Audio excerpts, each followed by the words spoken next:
Hello বন্ধুরা, এই যে কয়েকদিন আগে তোমাদের ভিডিও করে দেখিয়েছিলাম যে আমাদের বাড়ির বিড়ালটা 4টে বাচ্চা দিয়েছে।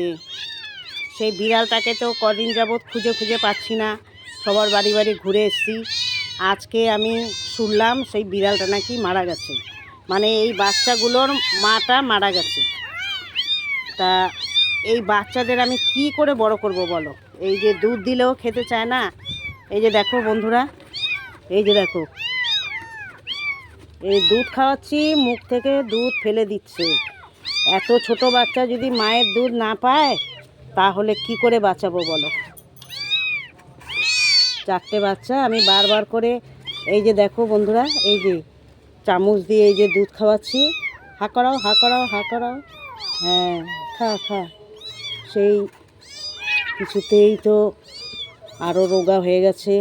এবার মাটা মরে গেল, কি করব বলো? তোমরাই বলো। পড়ে যাবে, গরম দিলাম, পড়ে যাবে।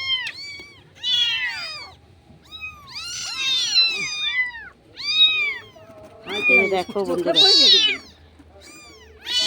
দেখো তো এই সমস্ত বাচ্চাকে আমি কি করে বাঁচাবো?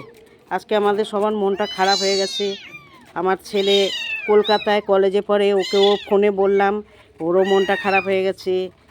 মা বিড়ালটা তো শুধু আমার কাছে কাছে থাকতো, সারাদিন খেত। কি করব বন্ধুরা?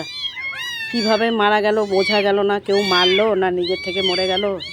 কেউ যদি ওই বিড়ালটাকে মেরে থাকে, ভগবান মাথার ওপর আছে, সে যেন ওর বিচার করে। আর যদি নিজের থেকে মরে যায় সেটা তো আলাদা কথা। দেখো বন্ধুরা,